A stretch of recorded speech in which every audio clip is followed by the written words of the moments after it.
Salama, bien-aimé dans le Seigneur, c'est encore moi, votre sœur Déborah. Voilà, je viens encore avec un nouveau sujet.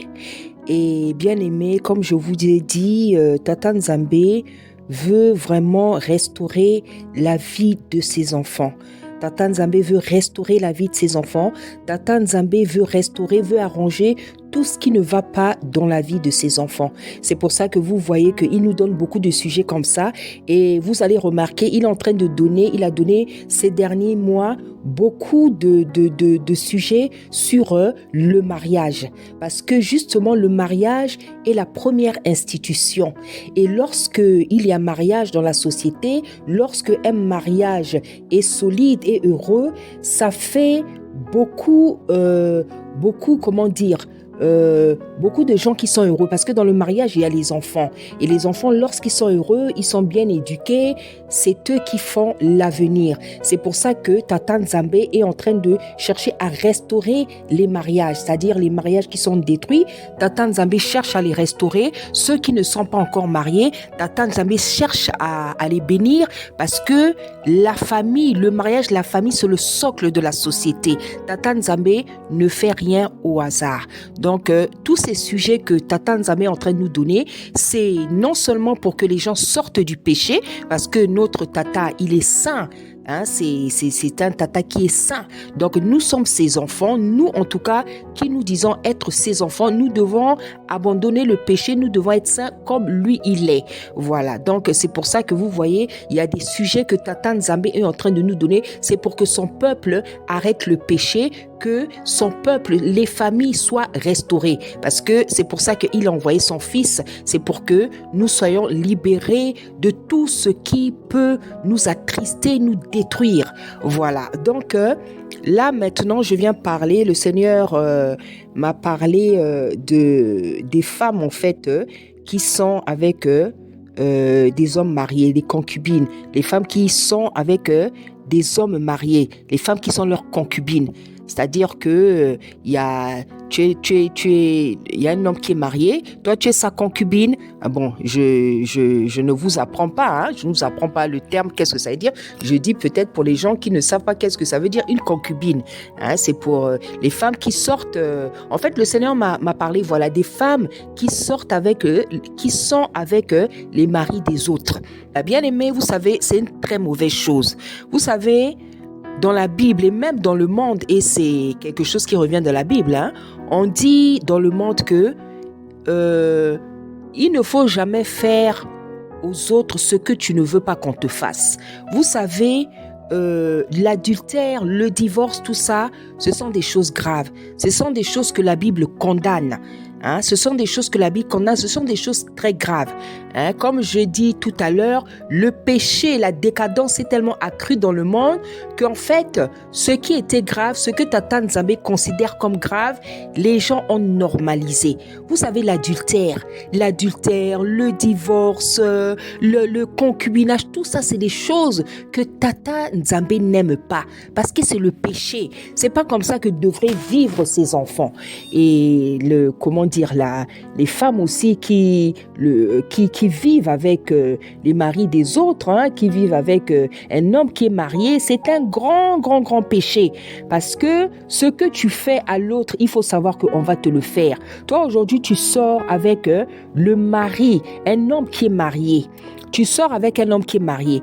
Mais sache que toi, un jour, le jour que tu vas abandonner cet homme, si toi aussi tu te maries, on va te faire ça. On va te faire ça. Parce que la Bible dit que la justice de Tata Nzambe, c'est d'attrister, d'affliger ceux qui nous ont affligés. La femme que toi tu affliges là, elle fait des prières, surtout si c'est une croyante. Elle fait des prières contre toi parce que tu détruis son foyer.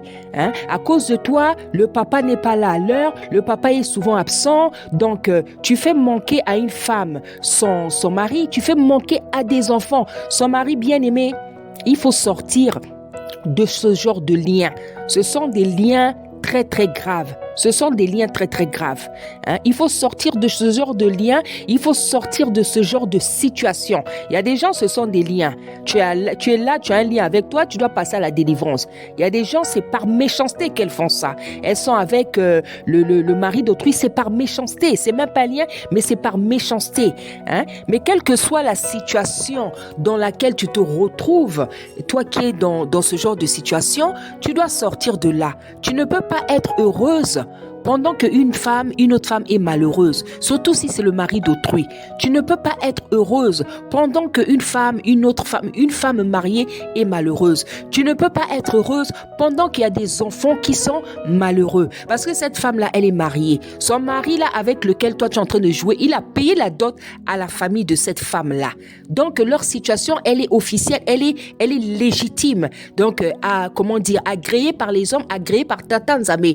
Donc, toi, tel que tu es là, tu es dans le péché. Un péché méchant, bien-aimé. Parce que dans la vie, bien-aimé, il faut jamais faire à quelqu'un ce que tu ne veux pas qu'on te fasse. Moi, je connais quelqu'un comme ça. Je connais un homme qui était sorti avec des femmes mariées. Et quand maintenant, c'était à son tour, il avait carrément peur de se marier. Parce qu'il se rappelait combien il a détruit des mariages.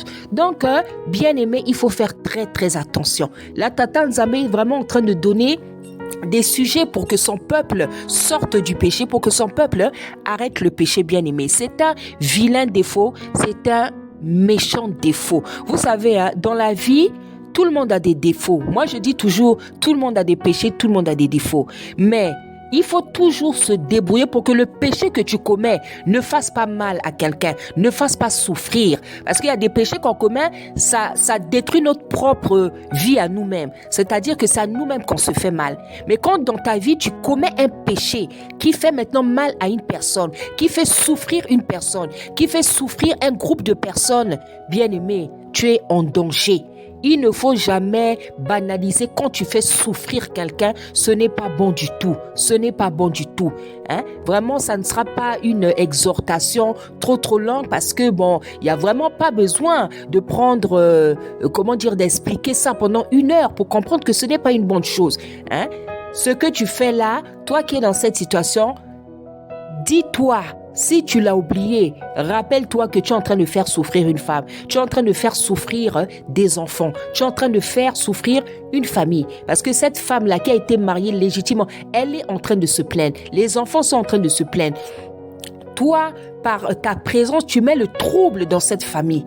Tu mets le trouble. Et si tu ne veux pas arrêter cette situation, Tata Nzambe va te frapper. Et toi et le mari, parce que Tata Nzambe n'aime pas l'adultère. Tata Nzambe n'aime pas l'adultère. Cherche ton mari bien-aimé. Cherche ton mari. Cherche ton mari. Cherche ton mari bien-aimé. Ne sois pas, comme on dit, la troubleuse, la troubleuse d'un foyer. C'est une malédiction, bien-aimé. Parce que le mal qu'on fait sur la terre, bien-aimé, on va toujours le payer. On va toujours le payer. On va toujours le payer, bien-aimé. Donc, je veux prendre un passage pour que nous voyons ce que Tata Nzambe pense de l'adultère, qui est un grave péché.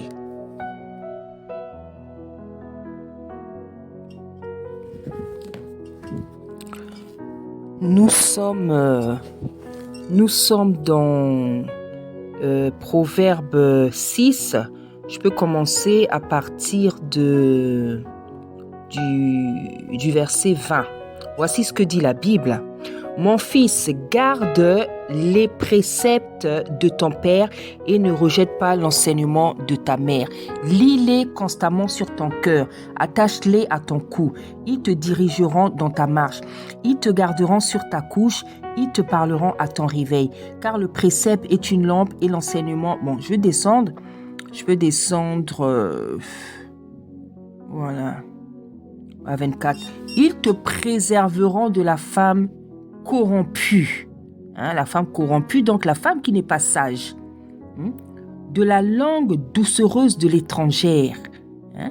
L'étrangère, c'est celle qui ne croit pas en Tata Nzambe. Parce que les étrangers, dans la Bible, c'est ceux qui ne croient pas en Tata Nzambe. ne pratique pas la loi en fait. Ne la convoite pas dans ton cœur pour sa beauté et ne te laisse pas séduire par ses paupières. Les paupières qui sont un symbole de la séduction. Parce que vous voyez comment les femmes font leurs paupières, leurs yeux quand elles veulent séduire. Car pour la femme prostituée, on se réduit à un morceau de pain. Donc la Bible nous dit pour une femme prostituée, et c'est ce qu'on voit, il y a des hommes qui sont capables de se ruiner pour des prostituées. Car pour la femme prostituée, on se réduit à un morceau de pain. Et la femme mariée tend un piège à la vie précieuse. Donc la femme mariée, vous avez aussi des... Voilà. Là, le Seigneur m'a plutôt parlé des femmes qui sont avec le mari des autres. Voilà. Mais on peut prendre le verset là pour voir que quand quelqu'un est dans l'adultère, parce que c'est tout ça, tous autant qu'ils sont. Le mari qui trompe, tu deviens adultérien. Quelqu'un mettra-t-il du feu dans son sein sans que ses vêtements s'enflamment? Est-ce que quelqu'un peut mettre du feu dans son sein, dans son corps, dans sa vie en fait, sans que ses vêtements s'enflamment? C'est-à-dire que ce genre de péché-là, tu vas pas t'en tirer comme ça sans séquelles. Quelqu'un marchera-t-il sur du charbon ardent sans que ses pieds soient brûlés? Il en est de même pour celui qui va vers la femme de son prochain. Là, c'est vrai, on parle de l'homme qui va, vers la femme de son prochain, mais on peut aussi remplacer, c'est-à-dire la femme qui va vers la femme qui va vers le mari de l'autre, quoi. Voilà, vous pouvez descendre parce qu'en fait là, ça parle plutôt de l'homme, d'un homme qui va toucher à la femme d'autrui, quoi. Et moi, en fait, le Seigneur m'a parlé donc en fait, voilà. Je pense plutôt que le verset que j'aurais dû prendre, c'est plutôt celui de la femme samaritaine, à qui Tata Nzambe avait dit que tu as combien de maris, Le Seigneur lui avait dit que tu as 5 maris et tous ces maris-là ne sont pas les tiens. Donc, elle était avec des maris qui n'étaient pas les siens. Donc, il y a des femmes qui sont avec des maris qui ne sont pas les siens. Donc, il faut changer cette situation-là. Bien-aimé, c'est une grosse malédiction. Parce que toi, comme tu es dans cette situation, comme j'ai dit, il y a une femme qui pleure à cause de toi. Il y a des enfants qui pleurent. Il y a une femme qui ne peut pas passer tout le temps qu'elle voudrait avec son mari parce qu'il est occupé à s'occuper de toi. Il y a des enfants qui manquent de la présence de leur papa parce que papa a une double vie. Et Tata Nzambe n'aime pas ça. Et les femmes qui sont dans cette situation, bien aimées vraiment, je sais que je ne veux pas encourager. Je ne veux pas encourager. Je sais que parfois dans la vie, on peut se retrouver dans des situations que on ne veut spécialement pas vivre. La souffrance, effectivement, peut conduire les gens à avoir une vie qu'ils ne devraient pas avoir. La souffrance, c'est vrai, la souffrance. Il y a des femmes, par exemple, elles font ça parce que c'est pour s'habiller, c'est pour manger, c'est pour nourrir leur famille, pour aider. Donc, tu es obligé de prendre, d'adopter, de vivre comme une prostituée. Parce que tu veux faire manger ta famille, parce que c'est tellement la souffrance dans ta vie, la souffrance en Afrique. Voilà, je sais qu'il y a des femmes qui se retrouvent dans certaines situations, c'est pas parce qu'elles ont voulu. Peut-être qu'elles n'ont pas eu le choix. Ça, je n'en sais rien. Mais je sais que dans la vie, parfois, on se retrouve dans des situations, on veut pas se retrouver dans cette situation. Mais vous qui écoutez, le Seigneur parle à son peuple. Il parle à ceux qui connaissent sa parole. Voilà, il parle à ceux qui connaissent sa parole. Donc, si tu connais sa parole, tu sais que Tata Nzambe, c'est celui qui donne la délivrance. C'est celui qui bénit. C'est celui qui arrange tes problèmes. C'est celui qui est capable de changer la malédiction en bénédiction. C'est celui qui vient consoler nos cœurs. C'est celui qui vient te sortir d'une mauvaise situation. C'est celui qui guérit. C'est celui qui console. C'est celui qui fait tout. C'est celui qui est capable de tout faire dans la vie d'un homme. Donc, tu sais que la situation dans laquelle toi tu te trouves, si tu es avec le mari, tu t'es retrouvé avec le mari de quelqu'un, j'espère que ce n'est pas par méchanceté. Si on t'a dragué comme ça, à l'époque, tu étais obligé d'accepter ou je ne sais pas, mais en tout cas, à travers cette parole, Tata Nzambe vient vous demander d'arrêter. Toutes les femmes qui sont avec les maris des autres, Tata Nzambe vous demande d'arrêter. Parce que, comme je vous ai dit, Tata Nzambe cherche à restaurer les familles, cherche à restaurer son peuple, cherche à restaurer les familles de son église, de son corps. Tata Nzambe veut, arranger, restaurer les vies des gens, restaurer les familles. Parce que, vous savez, il y a le mal qui arrive, il y a le mal qui arrive, et si tu te trouves dans le péché, tu risques de partir. Tu risques d'être, emporté. Parce que quand il y a le mal arrive et Tata Nzambe permet le mal par beaucoup de choses, par la famine, par des tremblements de terre, par des tsunamis, par des guerres et tout.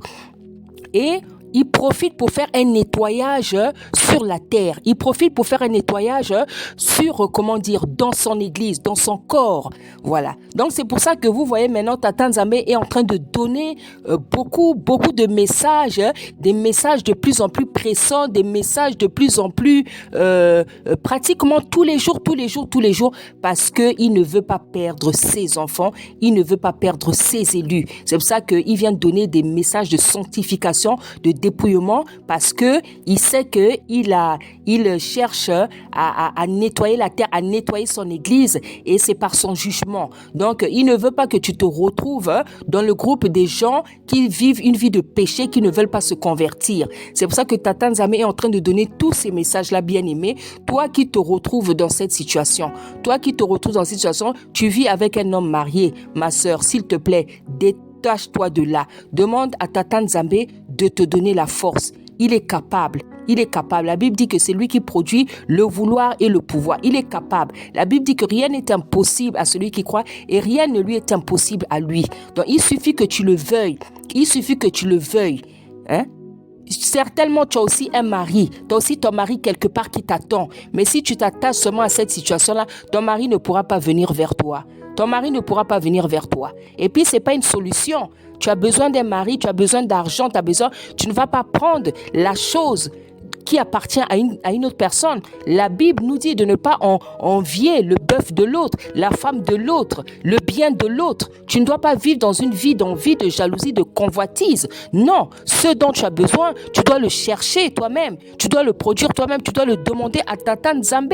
On ne peut pas vivre une vie, en ayant volé le bien qui appartient à une autre personne. Non, tu es dans la malédiction, bien-aimé. Donc, sors de cette situation. Par l'aide de Tata Nzambe, il est capable de tout. Il va t'aider si tu le désires, parce qu'il faut le désirer. Si ça te dérange pas, là c'est un autre problème. Mais si tu te dis, enfant de Tata Nzambe, tu vas à l'église, tu veux que ta vie soit arrangée, tu dois d'abord prendre la décision d'abandonner le mari d'autrui. Moi, je connais des femmes qui étaient dans cette situation. Elles ont abandonné. Elles ont compris que ce n'était pas une vie. Elles ont compris qu'elles étaient dans la malédiction. Elles-mêmes, elles ont décidé d'abandonner ces foyers qu'elles étaient en train de troubler depuis des années. Et si tu es une troubleuse de foyer, tu troubles un foyer, toi, tu ne peux pas avoir la paix. Parce qu'à cause de toi, il manque la paix dans un foyer. Il manque la paix dans une famille. Il y a une femme qui manque de paix. Il y a des enfants qui manquent de paix. Il y a une femme qui pleure tous les jours. Il y a des enfants qui pleurent tous les jours à cause de toi. Toi, tu auras la paix comment? Même si de temps en temps, pendant que tu es avec le mari là, vous avez des heures de paix, de joie, de je sais pas, tu n'auras pas la paix. Tu n'auras pas la paix. Tu ne peux pas avoir la paix parce que toi-même, tu fais manquer la paix à toute une famille. Donc, bien aimé, vraiment, je vous remets dans les mains de Tata Nzambe, celles qui sont dans cette situation, comme Tata Nzambe vous le demande, détachez-vous de ces hommes-là. Détachez-vous de ces hommes. Détachez-vous de ces hommes-là. Prie, Tata Nzambe va te donner ton mari à toi. Prie, mais en tout cas, ne sois pas l'objet du malheur de quelqu'un. Ne sois jamais l'objet du malheur de quelqu'un. Parce que ce que tu fais à cette femme, toi aussi, demain, on te le fera. Donc, bien aimé, voici la nouvelle exhortation que j'avais pour nos chères sœurs qui se retrouvent dans cette situation. Vous qui êtes avec des hommes mariés, refusez cette situation. Détachez-vous de cette situation. Faites beaucoup de repentance parce que ce n'est pas un petit péché, bien aimé. Ce n'est pas un petit péché, je vous dis la vérité. être avec un homme marié, un homme qui appartient à quelqu'un, ce n'est pas un petit péché. Hein, c'est beaucoup de souffrance, beaucoup de dégâts, voilà. Il y a des femmes même qui demandent le divorce, tellement elles sont dépassées. Hein, il y a des femmes alors qu'elles ne devraient pas divorcer. Hein. Tu peux pas être heureuse s'il y a une femme qui divorce à cause de toi. Tu peux pas être heureuse. Non, toi non plus, tu n'auras jamais la paix. Toi aussi, un jour, on va te refuser. Donc, il faut faire très attention. Dans la vie, il faut jamais être l'objet, la personne qui est le sujet de malheur d'une personne. Ce n'est pas bon du tout.